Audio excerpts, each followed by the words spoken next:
Thank you, everybody. It is great to be back in the incredible, beautiful, great state of Iowa.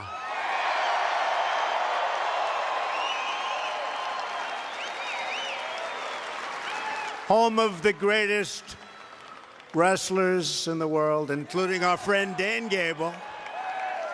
Some of the great, great wrestlers of the world, right? We love those wrestlers. It's always terrific to be able to leave that Washington swamp and spend time with the truly hard-working people. We call them American patriots, amazing people. I want to also extend our congratulations this evening to Karen Handel of Georgia.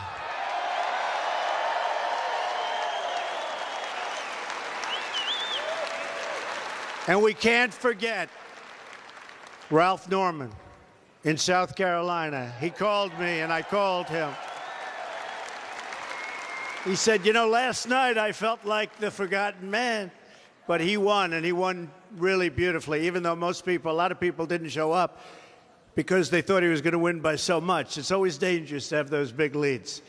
But he won very easily, and he is a terrific guy. And I'll tell you what, Karen is going to be really incredible. She's going to be joining some wonderful people and doing some wonderful work, including major, major tax cuts and health care and lots of things. Going to be reducing crime, and we're securing that Second Amendment. I told you about that. And that looks like it's in good shape with Judge Gorsuch. That looks like it's in good shape. I'd like to also take this moment to send our thoughts and prayers to our courageous friend, somebody that I've gotten to know very well, Steve Scalise, and everyone recovering from the assault.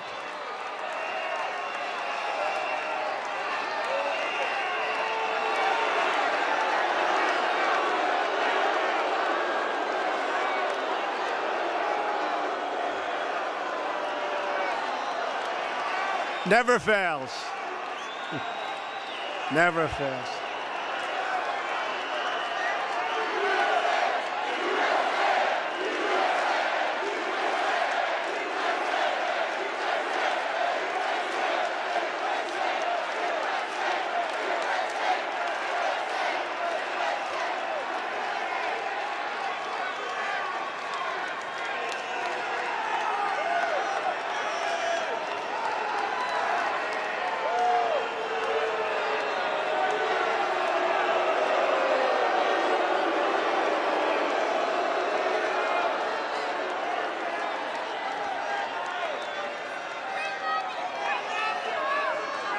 Thank you. Thank you. And we love our police. We love our police.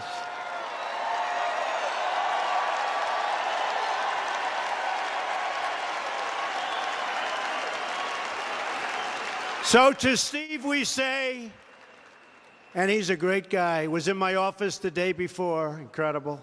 We're praying for you. We're pulling for you. You have our absolute support and our deepest admiration. And our gratitude goes out tonight as well to the Capitol police officers who saved so many lives. You know, they ran from the outfield in. They were being hit by rifle fire. They only had handguns, and they were able to get them. It was an amazing show of talent and bravery. So we want to thank all of the police officers who so bravely serve and protect us. Thank you very much. Thank you. Hopefully our nation emerges from this ordeal. It was an ordeal, terrible. More unified and more determined than ever before, and I can see it, and we are indeed more unified in our own way than ever before. You just have to take a look at what's happening here, right? If we set aside the cynics and the critics, We have a chance, and it's a great chance. It lies before us to do extraordinary things for our country in the years ahead. History is written by the dreamers, not the doubters. So,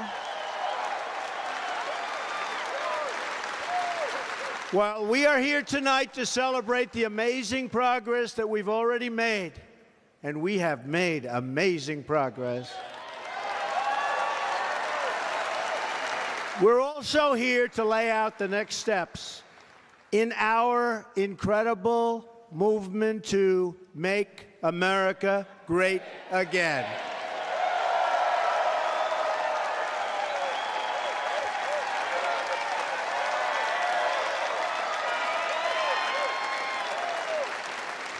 Everyone gathered in this arena is bound together by common values.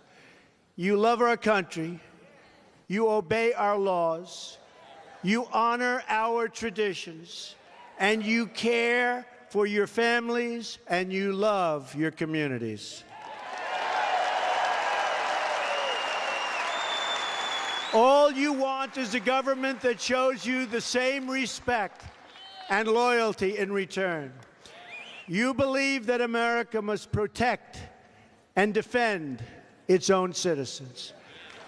With that conviction deep in your hearts, you showed up on Election Day, November 8th, and voted to put America first.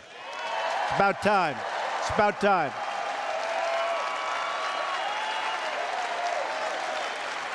And from the moment I took that solemn oath of office, and every single day since, that is exactly what I've done. Put America first.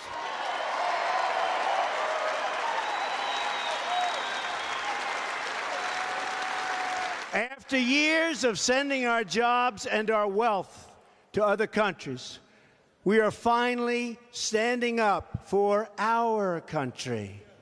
And you see it happening. You see it happening. You see what's going on. Jobs are just about the best they've ever been. We've created almost $4 trillion in wealth. If you look at your stock values and you look at what's going on with our country, but we've created tremendous wealth. The enthusiasm and spirit on every single index is higher than it's ever been before for our manufacturers and for our company.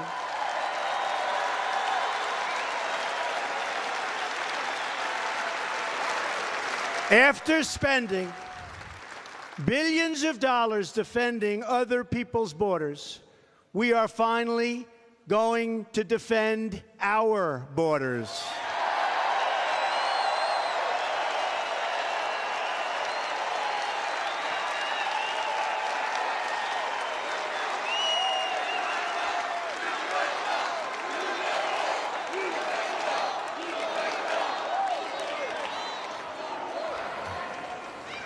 After decades of rebuilding foreign nations all over the world, we are now rebuilding our nation.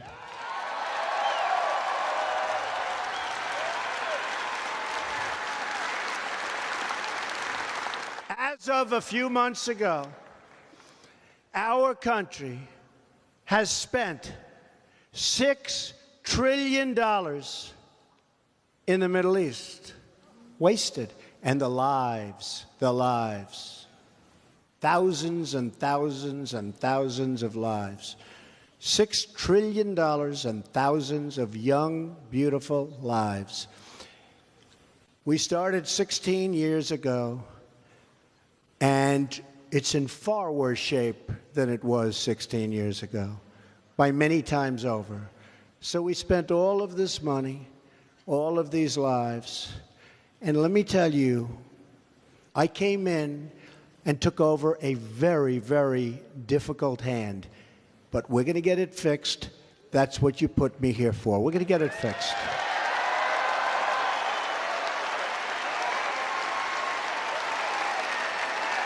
We'll get it fixed. A shame. It's a shame.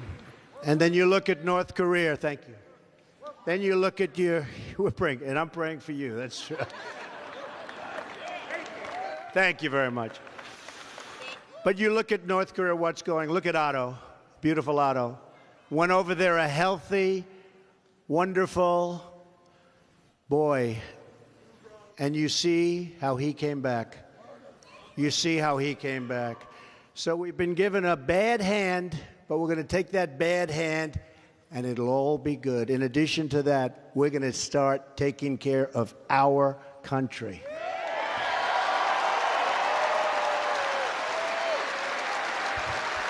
The people are the rulers of this country once again. One by one, we are keeping the promises we made to the people of Iowa and the people all over our country. We are not going to let the same failed and tired voices in Washington keep us from delivering the change you voted for and the change that you deserve,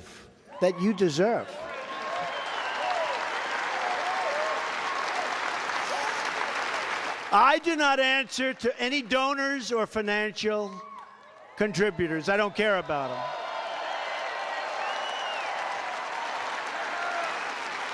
I am not beholden to any consultants or any of the very powerful special interests. I don't care about them. I have to do what's right.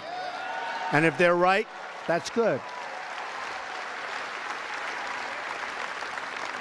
And we will never be intimidated by the dishonest media corporations who will say anything and do anything to get people to watch their screens or to get people to buy their failing papers.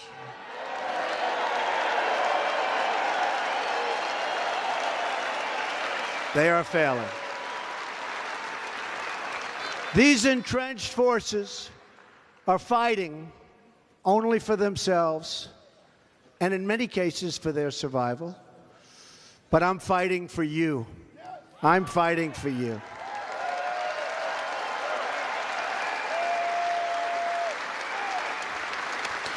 Fighting for your hopes, because your hopes are my hopes. I've had a great time in this country. I've had a great run. And it was time to do something. We all saw what was happening. It was time to do something.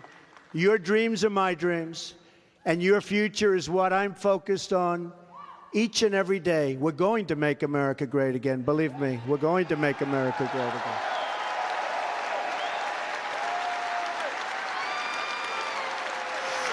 Here are just some of the historic accomplishments we've achieved in just a very short period of time. And I have to just preface it by saying, thank you, darling. I have to preface it by saying, you know, I've been watching, and they're saying, President Trump has not produced health care. You know, I've been there for 5 months. If you remember, during the Clinton period, they worked for years and years and years. They never got health care. Obama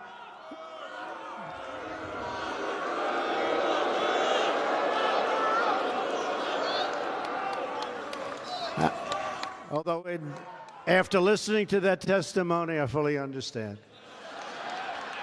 But President Obama, his whole administration, pushing for Obamacare, which has now failed. In fact, I was just told by your great governor and ex-governor that your insurance companies have all fled the state of Iowa. Pretty sad, isn't it? Well, they're flooding. I tell you what, they're going from every state. They're leaving all of the states. Obamacare is a disaster. It's over. And there's nothing to compare what we're doing.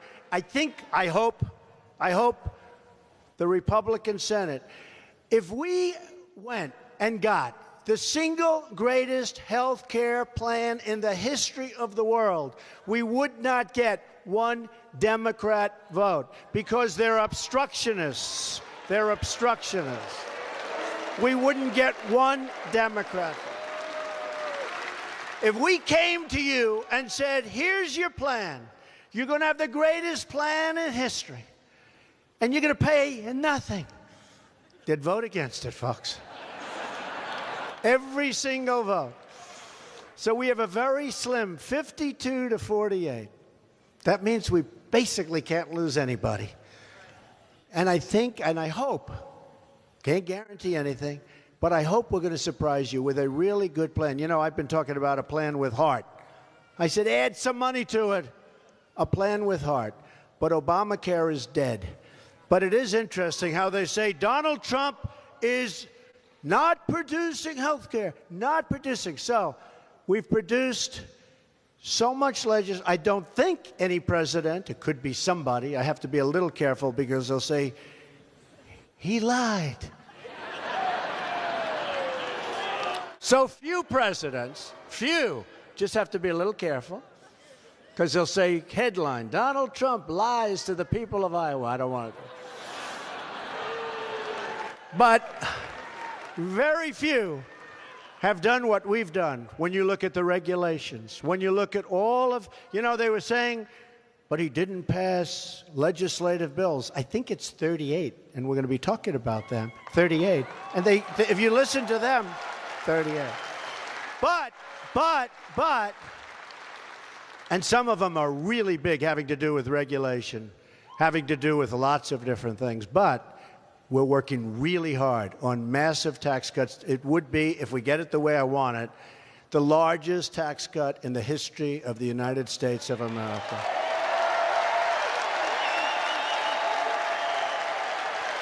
Because right now, we are one of the highest taxed nations in the world. Really, on a large-scale basis, we are the highest taxed nation in the world.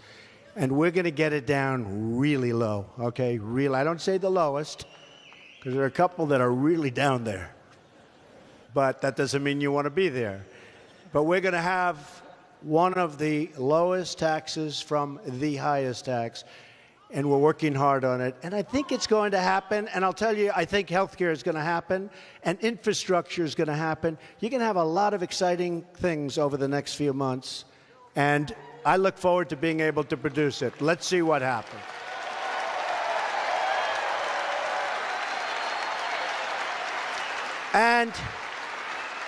And by the way, if we had even a little Democrat support, just a little, like a couple of votes, you'd have everything. And you could give us a lot of votes, and we'd even be willing to change it and move it around and try and make it even better. It's going to have good heart, but even better. But again, they just want to stop. They just want to obstruct. A few votes, seriously, a few votes from the Democrats, it could be so easy and so beautiful, and you'd have cooperation. And their plan isn't working because they thought they were going to win last night in Atlanta. They thought they were going to win. And they've been unbelievably nasty, really nasty. And they thought they spent close to $30 million on this kid who forgot to live in the community that he was in. I mean, you know. Look, I'll tell you about the Democrats. I am making it a little bit hard to get their support, but who cares? But I'll tell you about the Democrats. They raised a fortune for him. They fought like hell. They said they were going to win. All of the television networks, other than Fox, which really has treated us fairly, by the way. They have.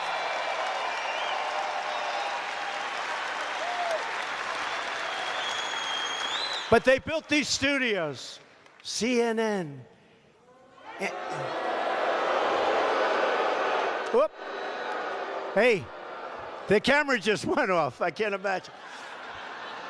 It's covered live. The camera just went off. I can't imagine why. This phony NBC television network. They actually had one of the people say, you know, it was a little rainy last night. Maybe that was the difference in Karen's race. Can you believe that? But they had these beautiful studios. And if Karen Handel had lost, they would have blamed it on me, which is fine. But if she had lost, they would have been there for weeks talking about this. This would have been the greatest defeat in the history of American politics. when she won, when they said, projected winner is Karen Handel, then they said, we switch to another program, right? So it was so short. They couldn't get out of there fast enough. And don't forget, this happened in Montana, right? In Kansas. Last night, South Carolina, with Ralph, who was expected to win and he won. California. So, but it's been incredible. So we're 5-0. We're 5-0.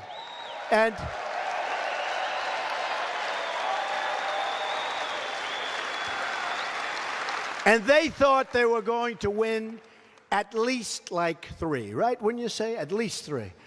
And it would be a devastating defeat. The truth is, people love us, all of us. They love us. They don't get it. They haven't figured it out yet. You know, they're still trying to figure where all of those voters came from. Those voters came out of the hills. These are hard-working. We have the hardest working, the smartest people, the toughest people. They're very lucky that our people don't protest, believe me. Believe me. They're very lucky.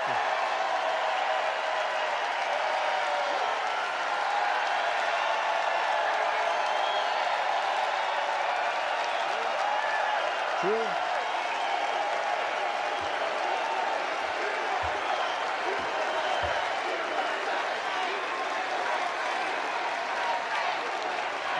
Yeah, we have them. We have the smart ones. We have the toughest ones. Great, great Americans. And Hillary said the deplorables. These are just the opposite, believe me, of the deplorables. These are just the opposite.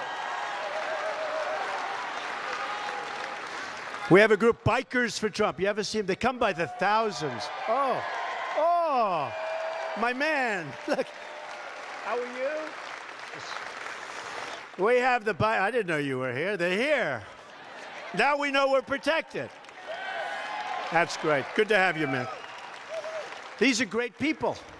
And when I see them, I say, now we're safe. And they like Trump, and I guess we're well into the 90s. What do you think? The 90s, 95s.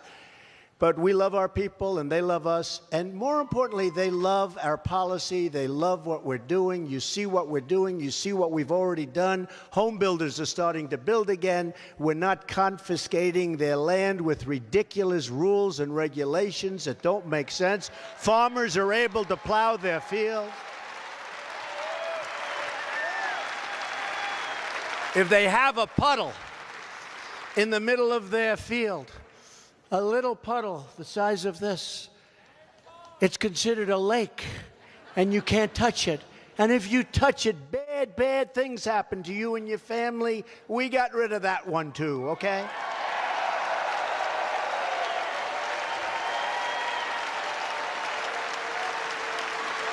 Unemployment is at a 16-year low. And manufacturing is doing phenomenally, and we have companies moving back. They're coming back. You know, in the state of Michigan, which has just been like an exit pool where car companies have left, I told them, you know what? You want to start leaving? You want to fire all these people? You watch what we're going to be doing. You watch what we're going to be doing. Not going to be too long. We have the legendary Wall Street genius Wilbur Ross here. He's our Secretary of Commerce. We have Gary Cohn, who is the president of Goldman Sachs. In fact, he's the president of Goldman Sachs. He had to pay over $200 million in taxes to take the job, right? So somebody said, why did you appoint a rich person to be in charge of the economy? I said, no, it's true. And Wilbur's a very rich person in charge of commerce. I said, because that's the kind of thinking we want. I mean, you know, really, because they're representing the country. They don't want the money. They're representing the country. And they had to give up a lot to take these jobs. They gave up a lot. When you get the president, this is the president of Goldman Sachs, smart. Having him represent us, he went from massive paydays. The peanuts, the little tiny. I'm waiting for them to accuse him of wanting that little amount of money. They wanted that. But these are people that are great, brilliant business minds, and that's what we need. That's what we have to have, so the world doesn't take advantages of it. We can't have the world taking advantage of us anymore. And I love all people, rich or poor, but in those particular positions, I just don't want a poor person. Does that make sense? Does that make sense? If you insist, I'll do it. But I like it better this way, right? So we've achieved a historic increase in defense spending, and we've created a new office of accountability at the VA, our veterans, to ensure that our veterans get the care that they so richly deserve. Our veterans.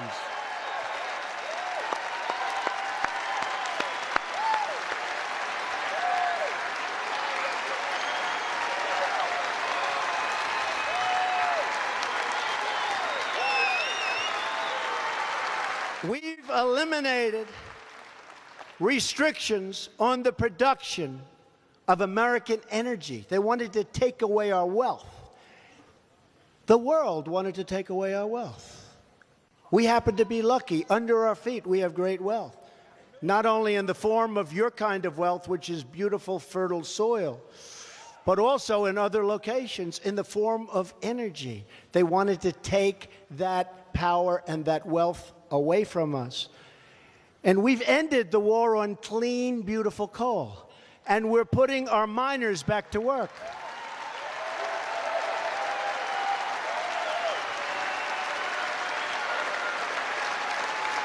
In fact, you read about it, last week a brand new coal mine just opened in the state of Pennsylvania, first time in decades. We've reversed it. And 33,000 mining jobs have been added since my inauguration. And again, we're going to have all forms of energy. But coal is something we have a tremendous advantage of. But we're going to have all, whether it's natural gas, whether it's alternative sources, we're going to have everything. But a power is coal. It's a power for our electric different plants and for our furnaces. It's a power. We use electric, we use wind, we use solar, we use coal, we use natural gas. We will use nuclear if the right opportunity presents itself. We're going to be strong for the future. We're going to be strong for the future. I don't want to just hope the wind blows to light up your homes and your factories.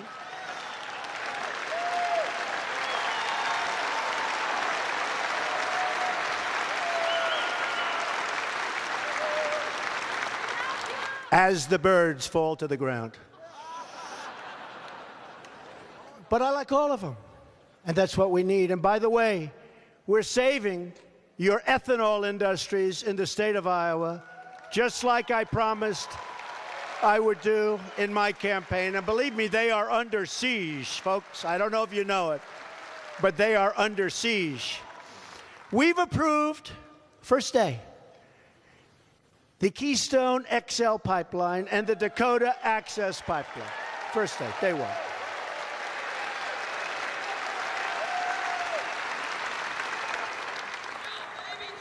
$38,000 jobs.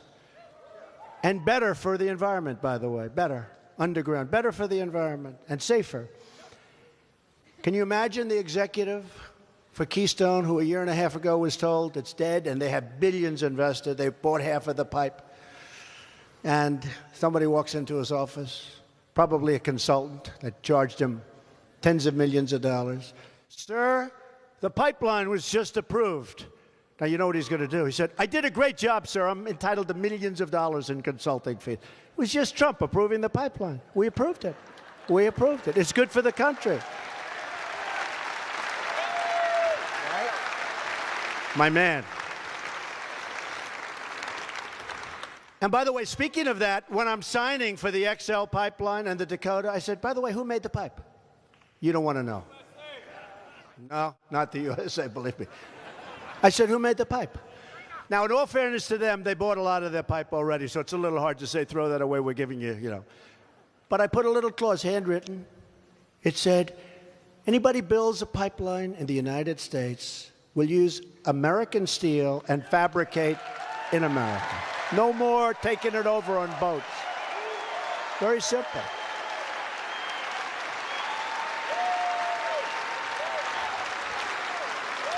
We've signed 39 pieces of legislation. That means going through Congress, folks, because, you know, they tell you, these guys, the fake news, they tell you it's fake news, fake. Not all of it.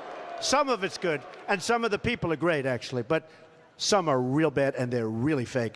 But if you listen to them, we didn't pass any. We passed 39. I'm not talking about executive orders, which we've signed a lot. I mean, we have really signed a lot. And we've gotten rid of a lot of really bad pieces that were signed by President Obama, believe me. But if you listen to the fake news, they say, like, he didn't pass any legislation. Everything's executive. It's wrong. 39 pieces as of today. Some of them very important. Now, my biggest pieces are yet to come. Hopefully, taxes. Hopefully, health care. Hopefully, infrastructure. And when they come, that won't be good enough either, so you watch. But we've also done a record number of resolutions to eliminate the job-killing regulations on our workers, our companies, and our farmers. They're gone. They're gone.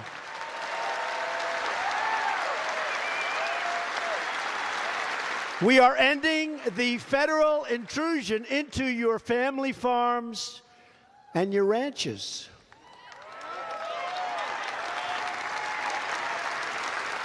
And we're also working very, very hard to get rid of the death tax so that you can pass your farms onto your children and onto your grandchildren. I don't know if we're going to pull that one off, but we're working very hard to do it. Right, Chris?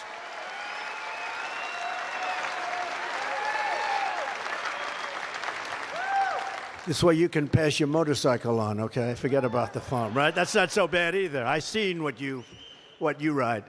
Not so bad. But we're working on, I don't know if that one's going to get pulled off, but it should, because you should have a right. Why should you be double taxed? You should have a right to pass your farm onto your children and onto your grandchildren. You should have that right.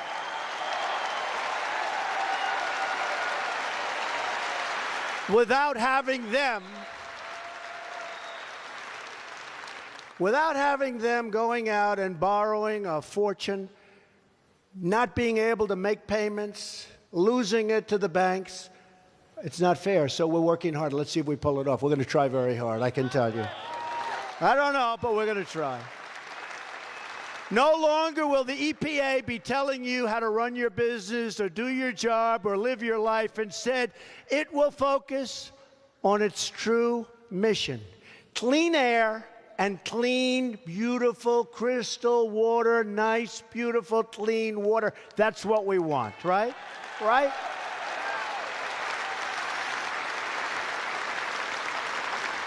We're also ending the last administration's federal land grab. We believe states, communities, and private landowners know best how to manage their own resources. We've made a lot of progress in that. Ryan Zinke. We want to see local control. That also means we're not going to let foreign bureaucrats plan our economy or tell Americans how to run their country. You know what I mean? When I campaigned for president, I promised to renegotiate or to leave any deal which fails to serve America's interests. And I'm not going to allow other countries to take advantage of the United States any longer. And for that reason,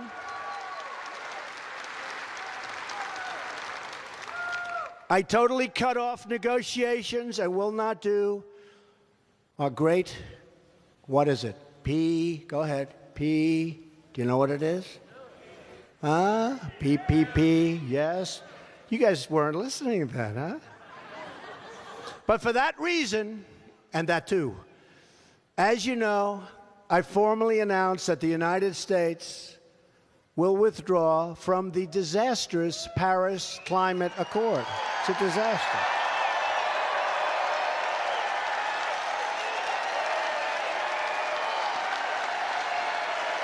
It's a disaster.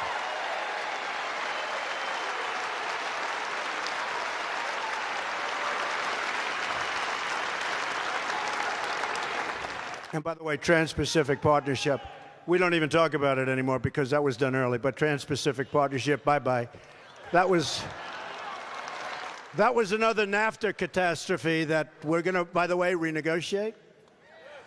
You know, I announced I'm going to get rid of NAFTA, and I've always told you I'll either renegotiate or terminate NAFTA. So I announced that essentially I was going to terminate, but I got a very, very nice call from Prime Minister Trudeau of Canada, from the President, a good guy, of Mexico, asking me not to terminate it. Could we negotiate? And I'm always willing to negotiate. I'm always willing. So we'll see. We'll see how it works. But it's been very unfair to the United States. Now, all you have to do is look at all the empty buildings, all the empty plants and factories all over the country. NAFTA has been a disaster, so we're going to either renegotiate it successfully, which would be my first choice, or we're going to terminate it, and that's going to be that.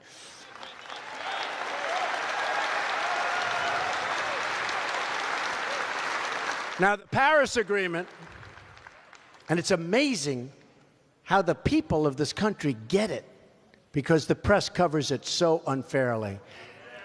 The Paris Agreement would have cost America millions of lost jobs and billions of lost dollars and put us at a permanent economic disadvantage. China doesn't kick in until 2030. I could tell you stories, I could give you stats, I could go on all day. It's a catastrophe if we would have agreed. And they all say it's non-binding. Like hell it's non-binding. When we get sued by everybody because we thought it was non-binding, then you can tell me it was non-binding. I was elected to serve the citizens of Iowa and Pennsylvania and Ohio and Michigan and Wisconsin and Florida and all 50 states and all 320 million American citizens.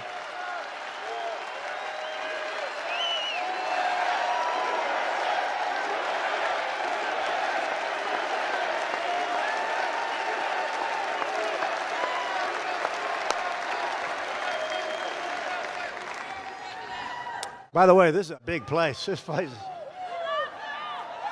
And you know, I used to say it during the campaign. I'm sure it hasn't changed, but we're not even campaigning, and look at this crowd. So, you know, it's easier during a campaign. The place is packed with thousands of people trying to get in. Look at the size of this place. They'll never show the crowd.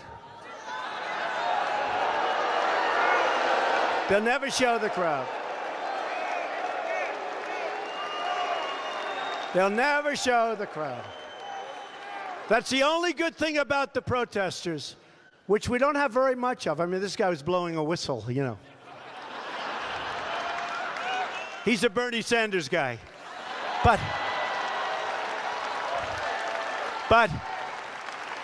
we don't have many. But when we do have one, the only good thing is the cameras have to go, and they have to go sometimes up into the look at the corners, way up in that arena. Every seat is packed. Look at that. Every seat. Every corner is packed of this big, big arena, so it's an honor. Wouldn't it be great if they showed? You know, it's funny. I'd go home and my wife would say, Melania, who, by the way, has become very popular. They're liking her. They're liking her. But she'd say, I never saw the crowd, but it sounded like a lot of people. You know, you can tell. You can't imitate the sound of this many people. This is not like 500 people, 1,000. This is big stuff. You can't imitate that.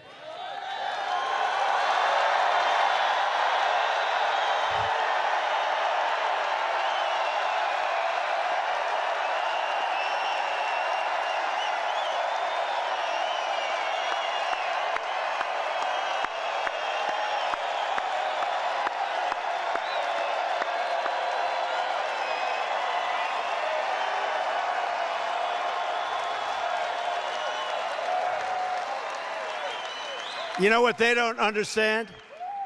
They get these massive ratings. I hate to give it. They probably charge a fortune. I know they charge a fortune. But all those television cameras, all those live ones, and I hate to do this, but they'd get even better ratings if they'd show that. And I try and convince them, but that they can't do. They just can't mentally handle that one. So it's one of them.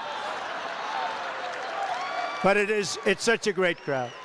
To all of those people watching, it's an unbelievable place. It is a big, beautiful arena, and it is packed.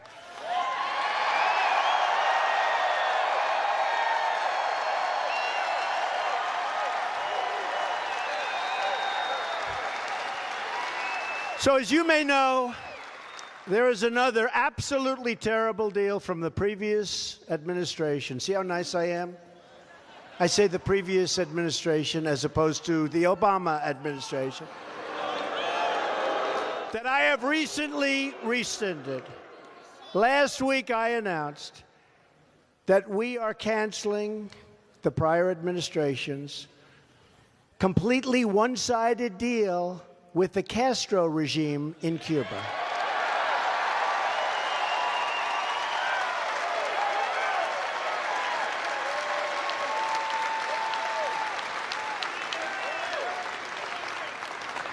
Isn't it amazing? Obama can deal with Cuba. Kills thousands of people, people in prison, horrible to women, horrible to everyone. Can deal with Iran. You talk about bad, the gays, the women, the bad to everybody, kill, brutal. I deal with anybody. It's like Donald Trump is a terrible human being. It's unbelievable, isn't it? Isn't it unbelievable? Unbelievable. But America will stand strong against communist oppression. We will make a much better deal. I mean, the fact is, the deal with Cuba is a bad deal. We'll probably make a deal, and maybe we won't. Maybe we won't. But you know what? If we make a deal, it's going to be a fair deal and a good deal for us. It's not going to be a one-sided giveaway. We're also fighting every single day to achieve those fair trade deals for American factories and your farmers and your ranchers. Heading up our effort to represent America's interests in China will be a man you know very well. I just left an event where I honored him, introduced him to a crowd of people that adore him to discuss how to create. I mean, he's been doing this for years in Iowa. He's the longest-serving governor in American history, and now he carries the title of ambassador to China, Terry Branstad.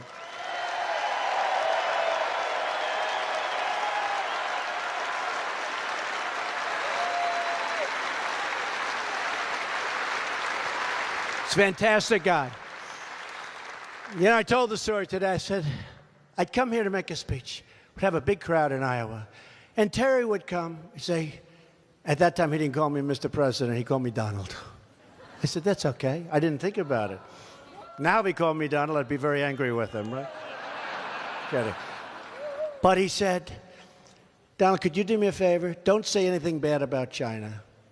We do a lot of business with China. I like China a lot. I've known President Xi for a long time. I really like him. And he also, by the way, likes Terry a lot. And just please don't say anything bad about China, which is hard for me to do. And I wouldn't. But then when I won, and we're looking for somebody to represent us with China, which is a very, very powerful country, and we've had a very good relationship with China in all fairness, and I do like President Xi. I wish we would have a little more help with respect to North Korea from China, but that doesn't seem to be working out. But I do like the president a lot. So when I was thinking of who am I going to make the ambassador to China, after, having a good retentive mind, I said, I remember about a year ago when Terry Branstad was saying all of these great things, your governor. So I called him up. I said, listen, you've been doing this for 24 years. You want to do something else? Like, how would you like to be ambassador to China? And I didn't think he'd really do it. It's a long trip. 21 hours, that's a lot of plane time. But he wants to do what's right for the country. And I said to him tonight, I said, I wasn't sure you were going to do it. He said, when my president calls me to help him with our great country, I do it. That's what he said to me. I thought it was nice. Thought it was nice.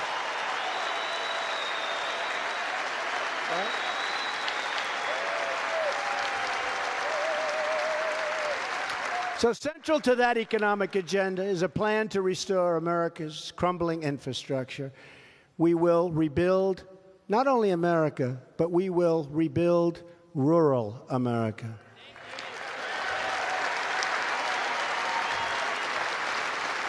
In this great national rebuilding, we will follow two simple rules.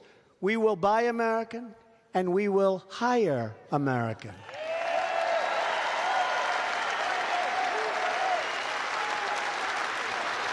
We want to get our people off of welfare and back to work.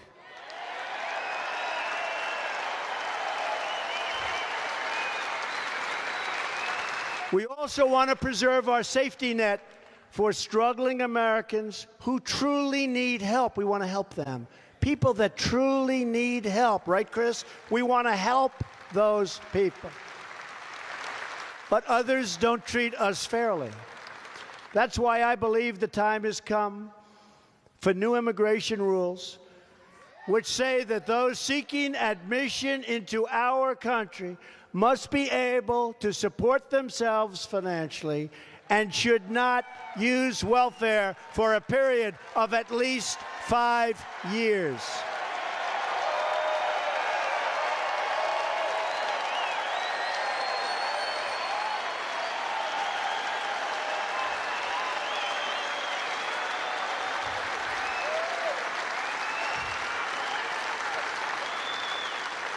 And we'll be putting in legislation to that effect very shortly.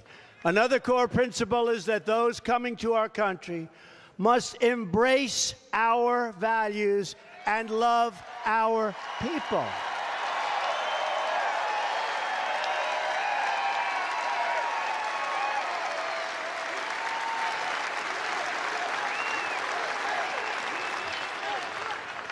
And yes, we will build the wall. We've already started planning. It will be built.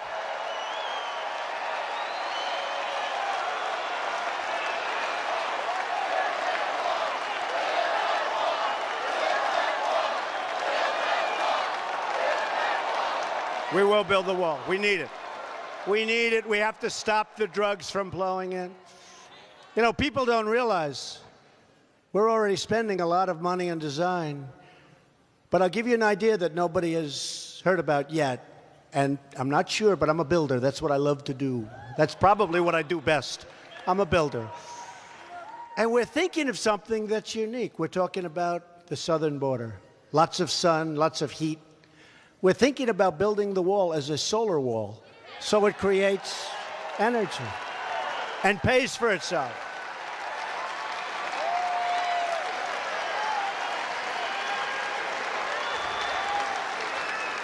And this way, Mexico will have to pay much less money. And that's good, right? Is that good?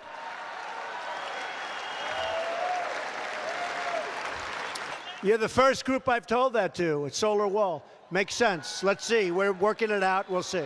Solar wall panels. Beautiful. I mean, actually, think of it. The higher it goes, the more valuable it is. It's like pretty good imagination, right? Good. My idea.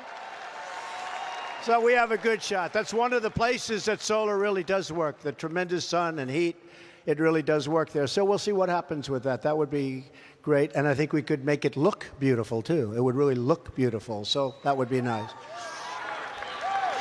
We're also working night and day to restore law and order to our country. Law and order. You know that. We're reversing the last administration's soft-on-crime policies that helped enable a tragic rise in violent crime. You see what's happening. Look at Chicago. What the hell is going on in Chicago? What's that all about? We have also issued new directives to protect our police officers and our sheriffs.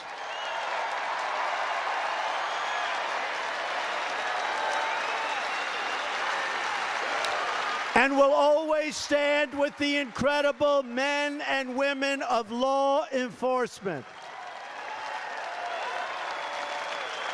All American children, no matter where they live, have the right to grow up in a safe community. No issue is more central to public safety than the issue of immigration and border security. After years of lawlessness, the United States is now enforcing our laws, first time in a long time, and protecting our workers, our schools, and our families. Since I was elected, illegal border crossings, and this is without the wall, before the wall, have decreased by more than 75%, a historic and unprecedented achievement.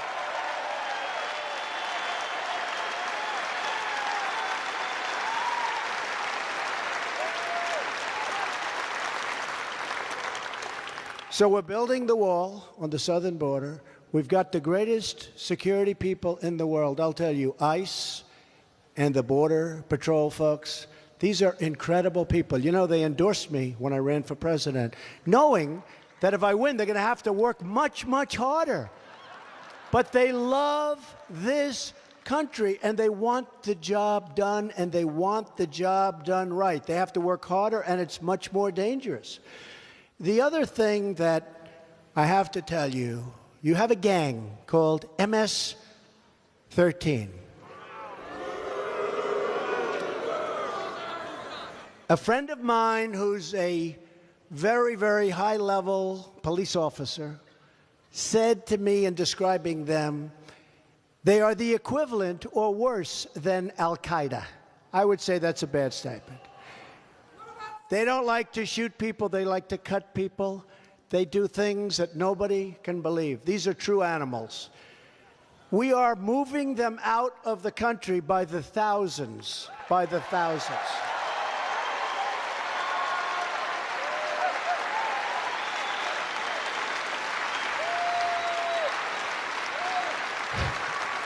And the people moving them out are, guess what? A hell of a lot tougher and meaner than they are, but they're on our side. We're getting them out. MS-13. During my campaign for president, I met with the families of Americans killed by illegal immigrants, many, many families, including the parents of Sarah Root, a 21-year-old Iowa girl who was killed the day after she graduated from college with a 4.0 GPA. You know what that is? To those of you that don't know, that means solid A's straight across, #1 student. Thousands of beautiful American lives like Sarah's have been stolen for the simple reason that our government has refused to enforce already existing laws. The media, these people, like to talk about separating families. But the families they never talk about are the American families separated forever from the ones they love because we don't protect our borders and uphold the immigration laws of the United States.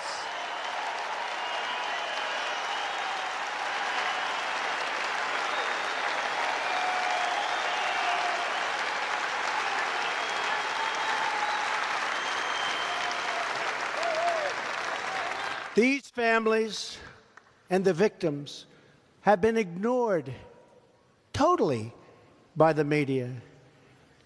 They were ignored by the consultants.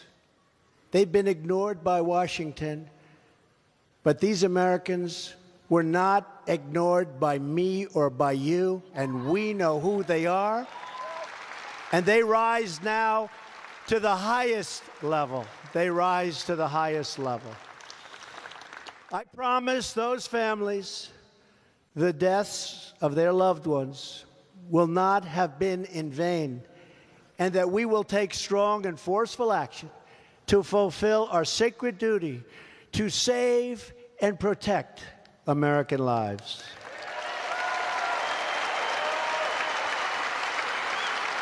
Every single day, we are finding these gang members, these drug dealers, thieves, robbers, predators, criminals, killers, horrible killers. And we are throwing them the hell out of our country.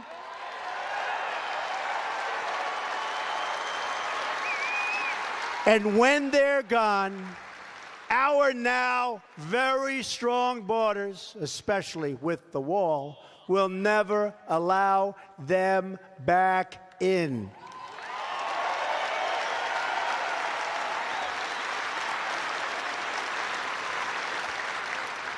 So we're doing a lot of things.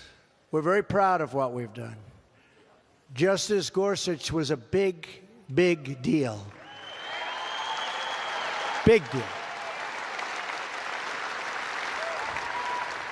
Somebody explained it to me beautifully. They said, when you pick a Supreme Court judge, you want great intellect, you want all of the things, but you also want youth, because they'll be there for 40 years.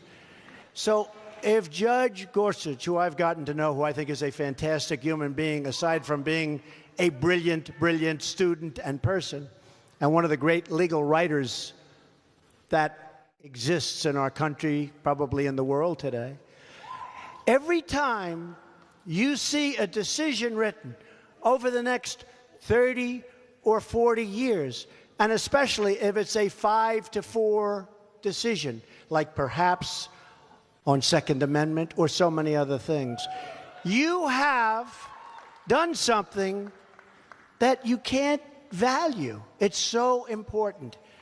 Think of it. For a 30 to 40 year period, potentially, you've influenced this country. And I've always heard, long, that just about the most important thing you can do, I always say defense, but perhaps outside, because we are going to have a strong military and strong defense, and we need it now.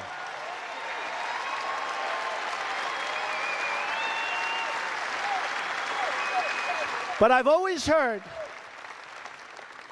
that the most important thing a president can do is pick a great Supreme Court justice.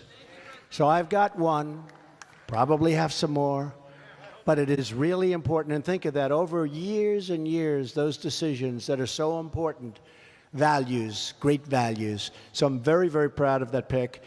He's already been there now for almost 2 months, and people are saying, wow, that is a tremendous person and a tremendous intellect. So we're all very proud of that pick. And you made it possible.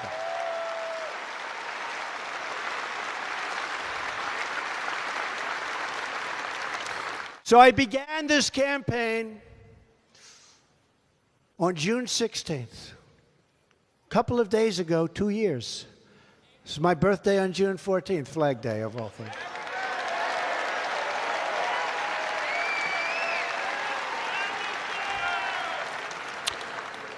And we came down the escalator, that famous escalator ride, Melania, myself, and the place went nuts.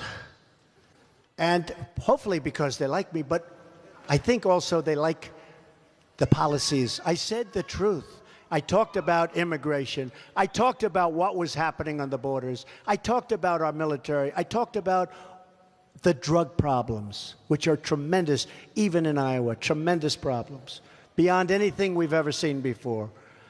I talked about all of it. And you know what? We were never off center stage in the debates. We stayed, you know what that means. We were number one all the way through. All the way through. We were number one all the way through because of people like you. Never off center. 17 people running. I kept looking up and down. I said, boy, that's a lot of people. Some of them very talented. But 17 people running. We were never off center stage in those debates, and that's because of people like yourselves, because you agree with me, and we are making such incredible progress. We are making progress like nobody can believe. These people are being driven crazy. Crazy.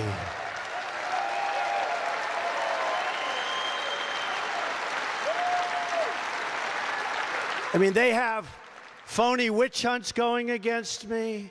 They have everything going. And you know what? All we do is win, win, win. We won last night. They can't believe it. They're saying, what is going on? What is going on? We won last night. And even the worst of them said, that was a big win for Trump. I couldn't believe it, actually. Thank you very much, folks. I appreciate it. But we have made a journey together like no other ever in the history of this country, and maybe beyond that. But you look in the history of this country, there's never been anything like this that's happened. We're straightening out through common sense and through a good heart. We're straightening out our country. We're straightening out our country.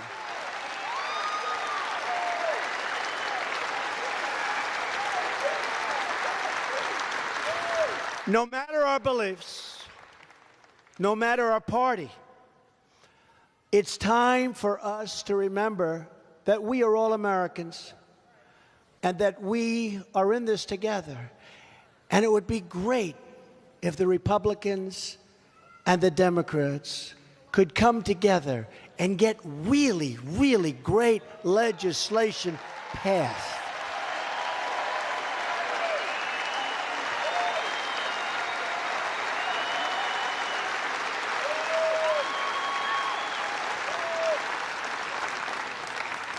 Some of the geniuses were saying this morning, you know, from the time he announced on June 16th, 2 years ago, they've been hitting the hell out of him. Hillary took almost all negative ads. The problem was, when people went to vote, they didn't know what she stood for other than she was saying bad things about me. And I almost became like,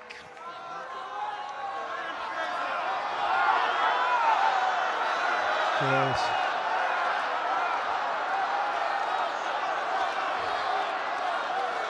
Think of it. So from the time I announced, I've been hit. Then from the time I got in, I said, oh, this is going to be great. Finally, we're going to all come together. They hit me harder. They've now learned, I think, that that doesn't work. 5-0. It doesn't work.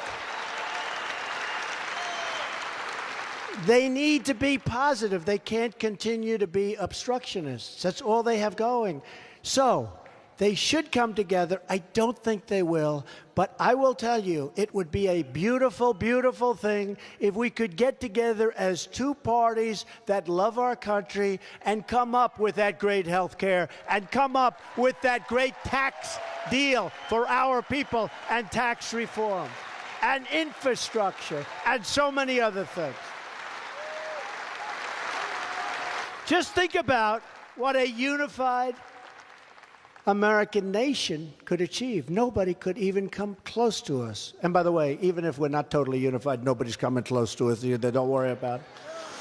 Gleaming new roads and bridges that would inspire awe and wonder all over the world. You know, we used to be the leader in airports. We'd have the most beautiful airports. Now we're like a third world country. LaGuardia, Newark, LAX, Kennedy, they're like third world airports. Take a look.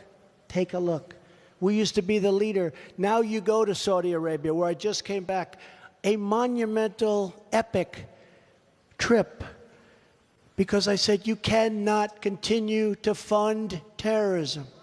You cannot continue to fund terrorism.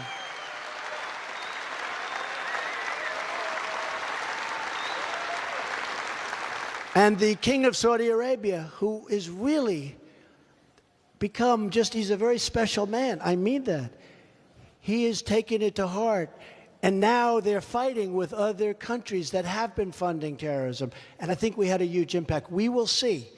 But I think we had a tremendous impact. We cannot let these incredibly rich nations fund radical Islamic terror or terrorism of any kind. We cannot let it happen. Cannot let it happen.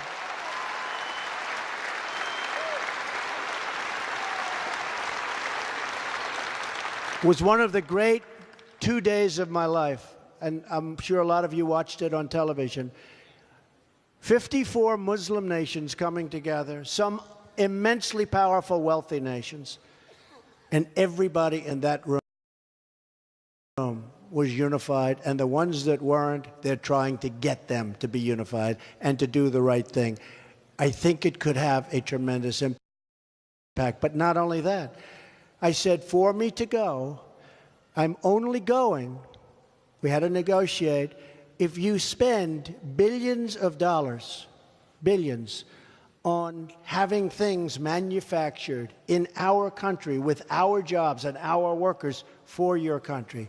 And hundreds of billions of dollars was spent and given to American companies who are going to make American products and send those products over to the wealthy countries of the Middle East. I mean, hundreds of billions of dollars. And people haven't talked about that, but to me that was very important because we want those jobs. We want those jobs. So they're making airplanes, they're making all sorts of things, hundreds of billions of dollars, and it's going back, and I'm very proud of that. That's something people don't talk about. Because the real purpose of my being there was to make sure these countries do not fund terror any longer.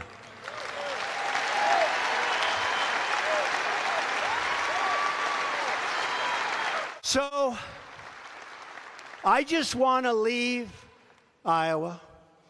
I said that I'd come back. Oh, I love that you're not, look at that. You don't want me to leave. I don't want to leave either. I don't want to leave either. I don't want to leave either. But I said I would come back. And I made lots of statements to your governor and to your current governor. Kim is going to be a fantastic governor. She's here. She's going to be a fantastic governor. But I said that I was going to come back. I said that I was going to protect your ethanol for good reason, only for good reason. And it was very important to me. I said that I was going to do things for the people of Iowa, and I want to let you know, I've done it for the people of Iowa, but I've really done it for the people of our country. Our country is getting stronger. It's getting better. We're going to be setting records in so many different ways.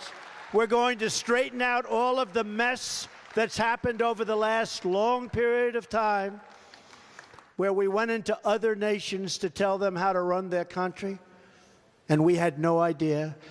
But I just want to thank all of the people that are here tonight. I want to thank the people of Iowa. You are incredible people. I want to thank you for your incredible support.